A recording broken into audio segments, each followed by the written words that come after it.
quiet parking lot.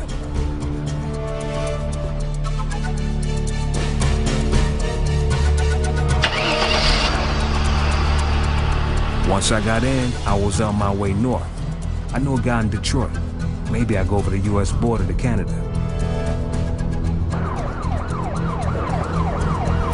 Wasn't even over the Ohio border when a cop gave me the lights. More bad luck. I had stolen a car with expired registration tags.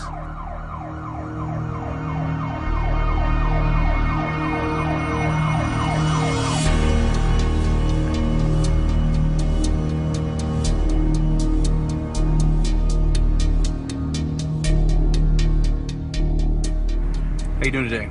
Good, what's up? Good. You have your license and registration with you? I didn't have a license. Nah. You don't have a license on you? Nah, I don't. Is there a reason why? I left my wallet at the house, man. I was kind of in a rush, so I just... Okay, what's your name? Joe. Joe what? Joe Crawford. Joe The Crawford. cop asked me my name, and I made one up. I'll be right back. He went back to his car. I sat there waiting. I had two options: make a run for it, or shut him up permanently.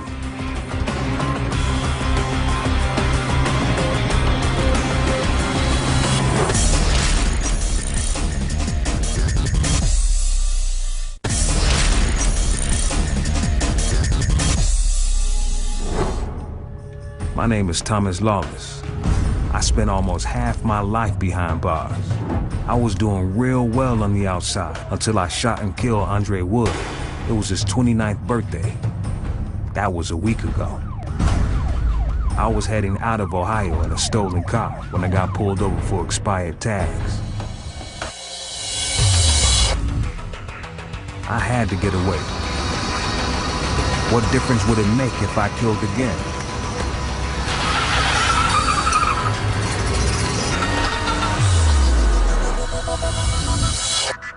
Killing a loudmouth fool is one thing, but killing the cop, not gonna happen. I decided to bank on him giving me a ticket and letting me go. As soon as he approached the car, I realized I made a terrible decision. Sir, I need you to go ahead and step out of the vehicle, please. He was driving without a license. He got pulled over, and he went to jail. And they had him on like a 24-hour hold or something, trying to find out something on him.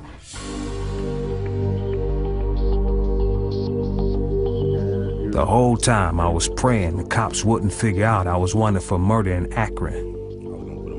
The Ohio police had Thomas in their custody a week after the murders, and they let him go. I walked out of the police station all high like I just smoked a blunt. I wasn't going to jail after all. Knowing that there is a murder still on the loose in this city makes us all apprehensive. We want to finish this case. We want to be able to get this gentleman off the street to make it safe for everyone. My luck seemed to be turning around.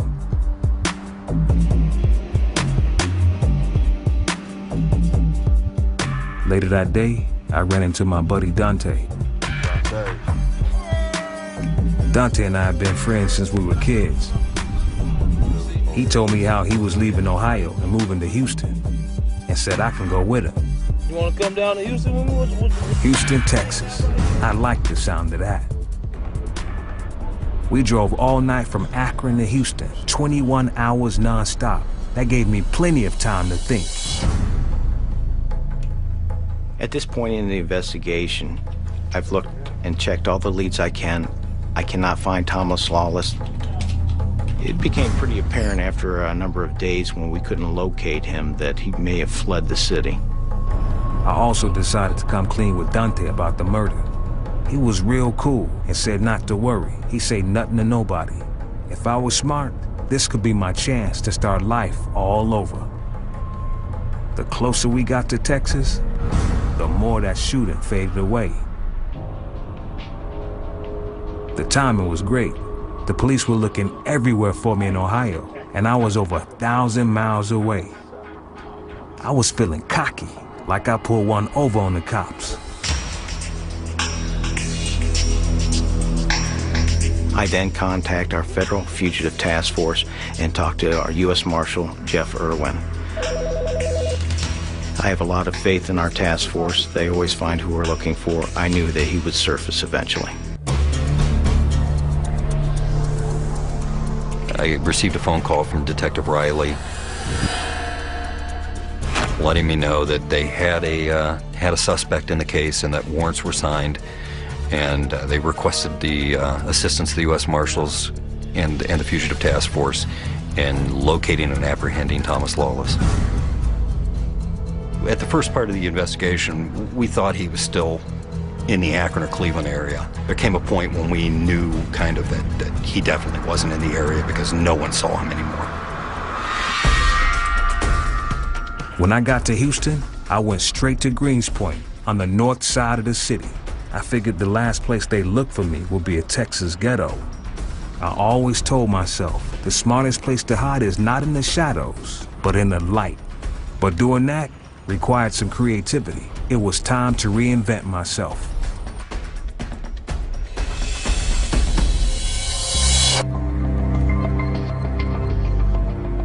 The new me, no more gangster.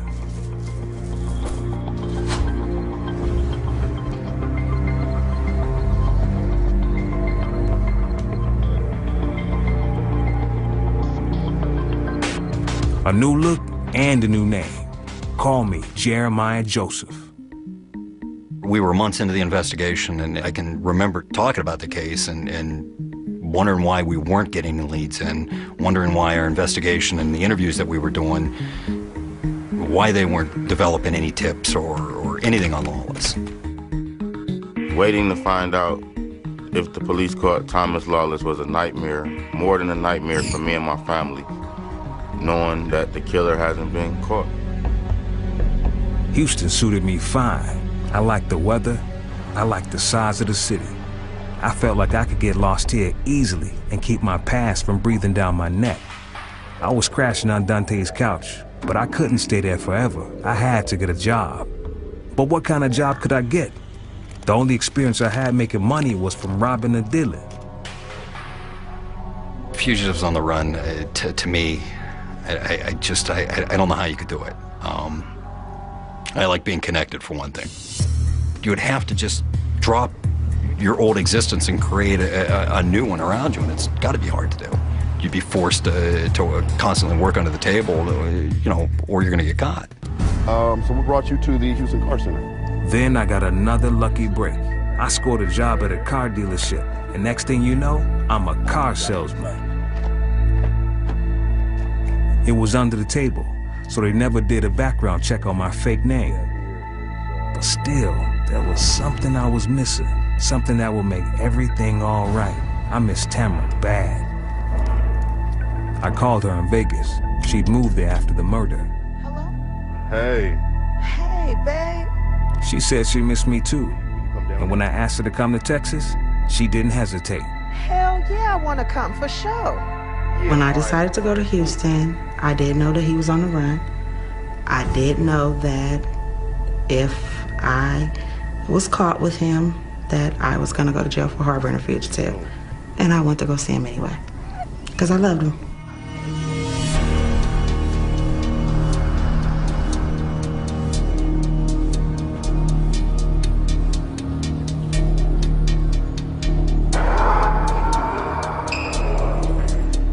We were living in hotel rooms. We were going through all the money that we had. So I'm like, let's get an apartment. I ended up getting the apartment in my name. Jeremiah Joseph he was cool. He was Thomas. I never looked at him any different than just being Thomas, you know. He did things that he should have done before he was Jeremiah Joseph. Tamara caught me up on things in Ohio because she kept in touch with people there. I got something really important to tell you. Your mom passed. She told me that my mom died. I didn't care that much. We weren't close, and I had my own life to worry about. I mean, I ain't going back, so... They can't talk to their family. They can't be at their families for mothers' birthdays and barbecues and the typical normal stuff that we probably take for granted. It's got to be a miserable existence.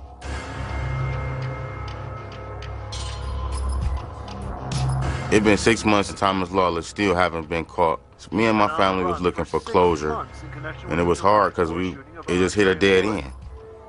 Like, we knew who did it, it's airing on TV, and still no one's been caught. Please call our tip line. You continue to look at your file that's mounting with paperwork, and maybe you missed something. Maybe there's something in there that should have stood out to you a long time ago that didn't, but nothing was standing out.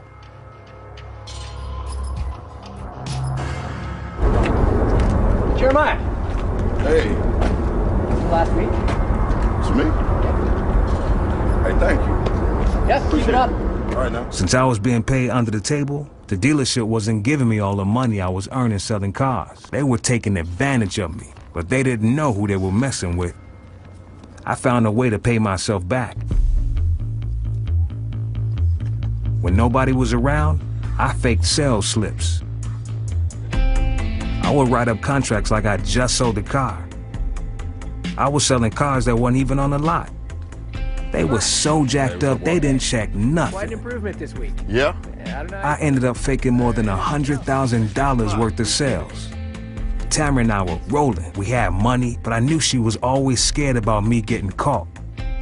I'm constantly looking over my shoulders and wondering if the police are gonna come today or if they're gonna come tomorrow. And I just waited for them to come, really. Once in a while, me and Dante will go out to have some fun, hitting the club, cruising the ladies. I figured maybe that'd get me in trouble with Tamara, but not with the cops. Hey, tell him to go around. Tell him to go around. There was no way the cops knew who I was. I mean, I'm Jeremiah Joseph now, and as far as I can tell, I'm not doing nothing wrong. Then suddenly, all those cops, they just came out of nowhere, and there was nowhere to go. Looked like my luck had run out.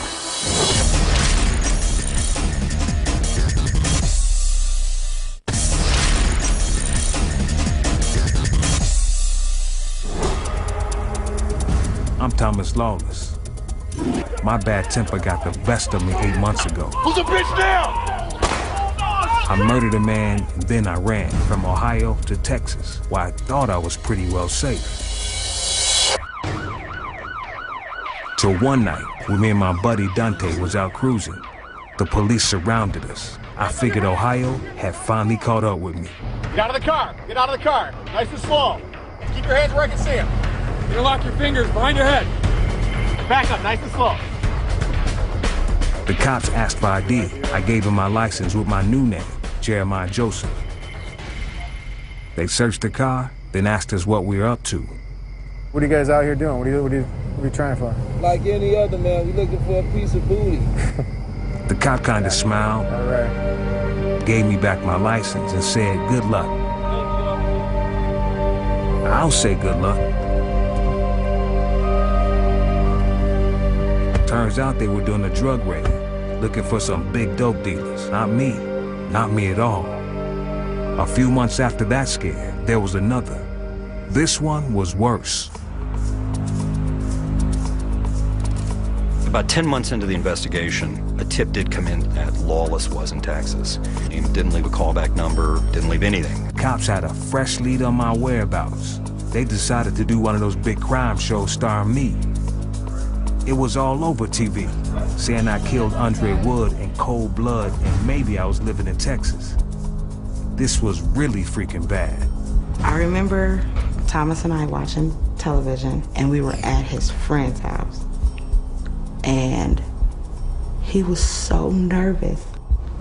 He was on it that very night.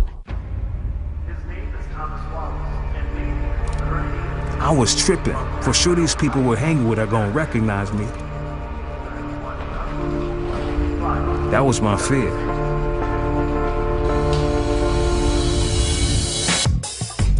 But turns out no one paid attention to the TV. I was petrified. I was like, just a matter of time before they came now.